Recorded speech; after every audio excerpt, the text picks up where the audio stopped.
Bon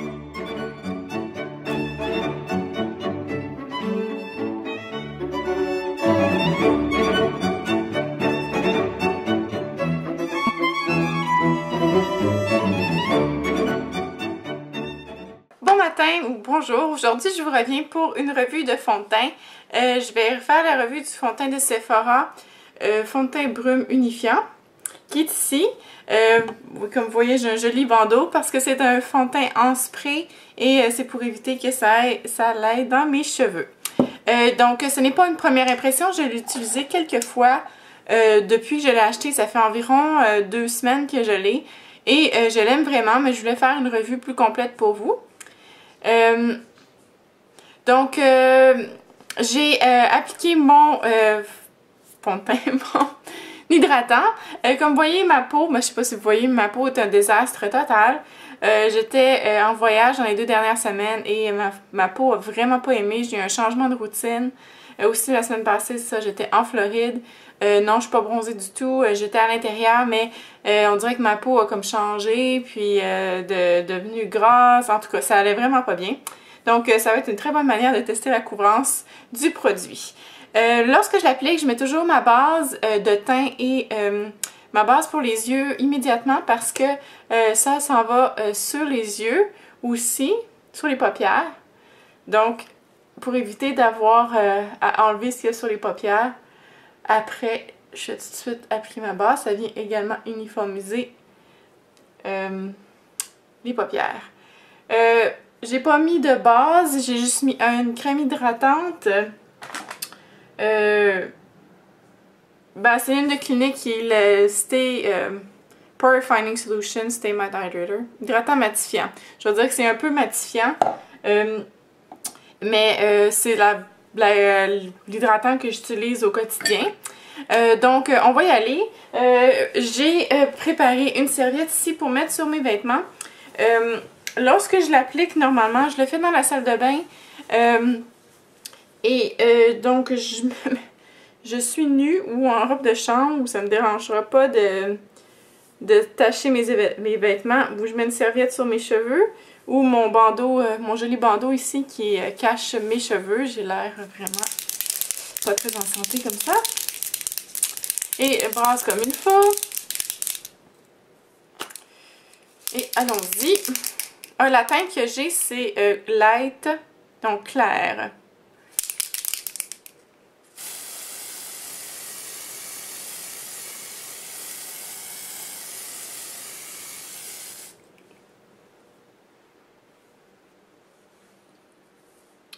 Vous allez voir, j'en ai mis partout.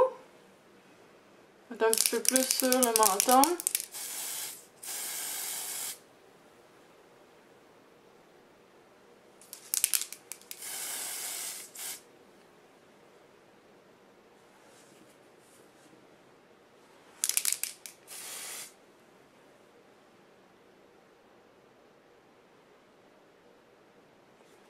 Voilà, j'ai maintenant un look de personne vraiment malade, comme vous voyez. Mais c'est pas grave, on va corriger ça. Donc, en dessous des yeux ici, là, ça vient faire un petit peu de pli. Juste à ajuster ça avec un petit pinceau. Donc, j'ai essayé plusieurs méthodes pour le mettre, 2 méthodes en fait. J'ai essayé de le mettre en le mettant sur ma main, utilisant un pinceau comme celui-ci pour l'appliquer. Et j'ai aussi, évidemment, utilisé la méthode indiquée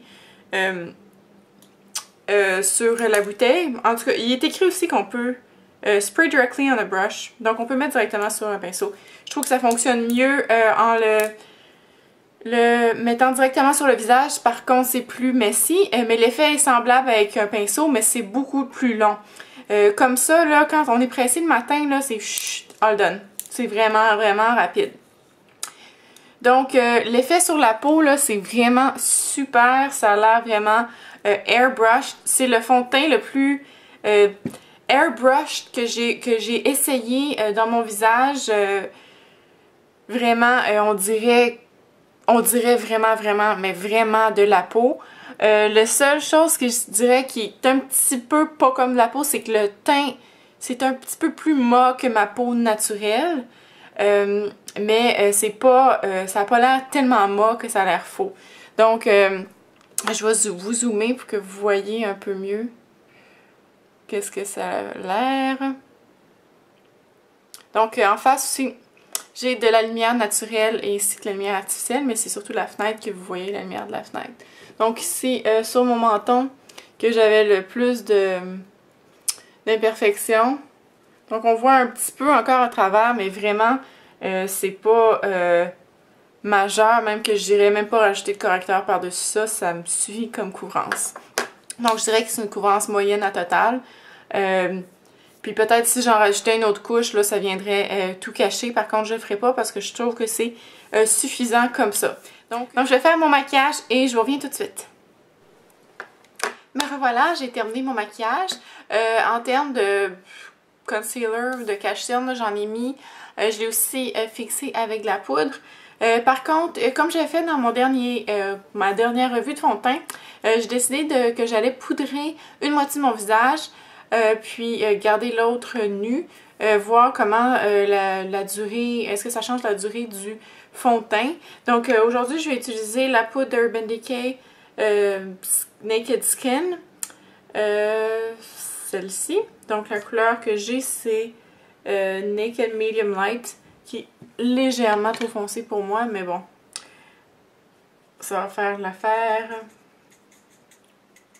Donc, je vais poudrer mon côté gauche.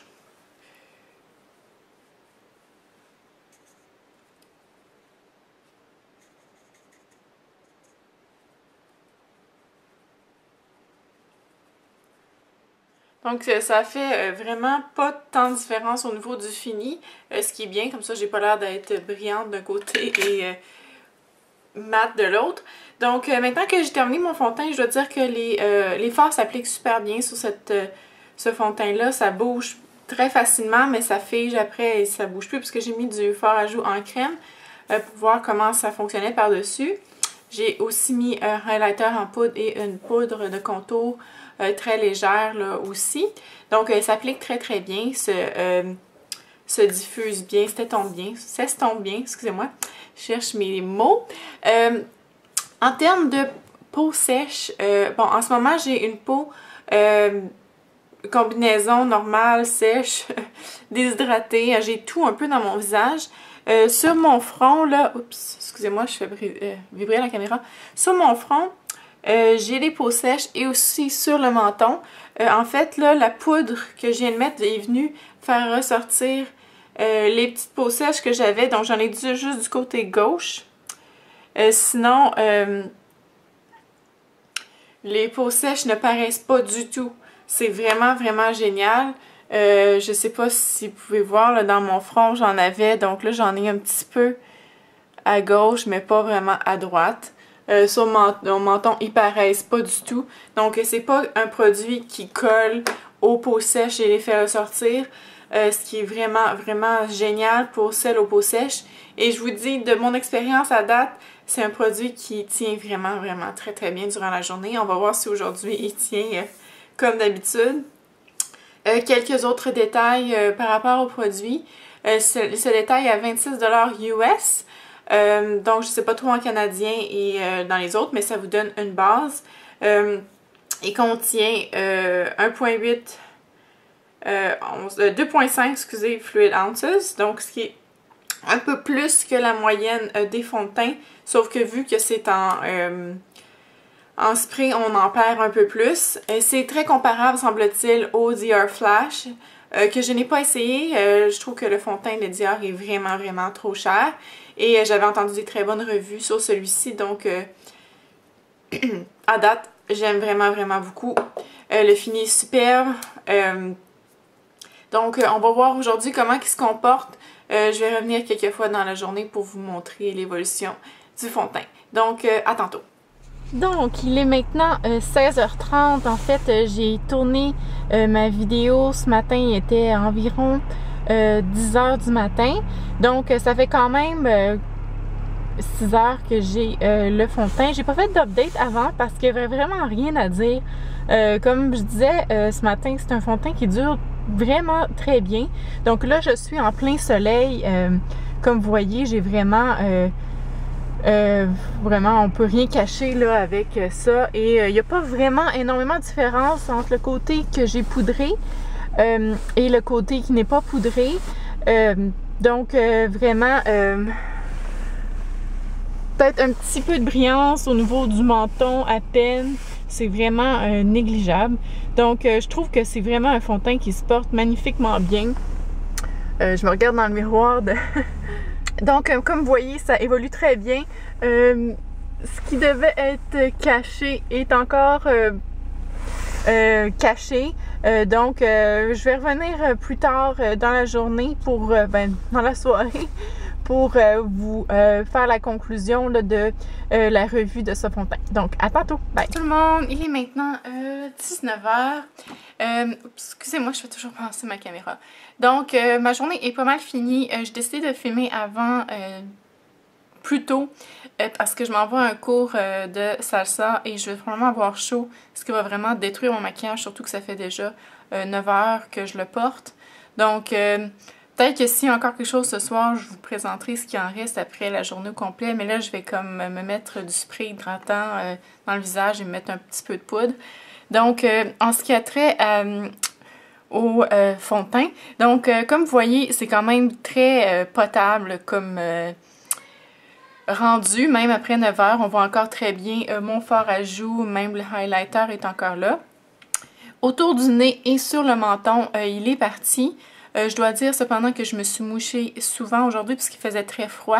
Donc quand j'entre de dehors, j'ai le nez qui coule. Et aussi j'avais mon foulard qui montait jusqu'ici, donc qui cachait mon menton. C'est possible que ça allait enlever du fond de teint. Ailleurs, par contre, on le voit encore. Même dans le front, il est encore là. Par contre, dans le front, c'est comme ce matin, je vous disais, j'ai la peau sèche sur le front. Là, avant, il y en avait comme juste sur la moitié poudrée. Là, il y en a partout. Et aussi, je dois dire que il y a une petite différence côté poudré qui est ici et côté non poudré. Je ne sais pas si vous voulez voir. Moi, je le vois à l'écran un petit peu plus de reflets, un petit peu plus de brillance, mais c'est pas énorme comme différence. Donc, c'est un fond de teint qui, à mon avis, ne doit pas nécessairement être poudré pour être beau. Mais ça augmente un petit peu sa performance, mais il est déjà assez mat. Donc, il y a surtout mon maquillage qui a un petit peu coulé aussi. Donc, c'est ça. C'est vraiment un fond de teint que j'aime énormément, que je recommande à 100%. C'est vraiment ultra rapide à appliquer. Et voilà. Par contre, c'est sûr que par-dessus, lorsqu'on met ça, ça devient comme un canevas blanc. Il faut vraiment remettre des choses sur le visage parce que sinon on a l'air un petit peu morte.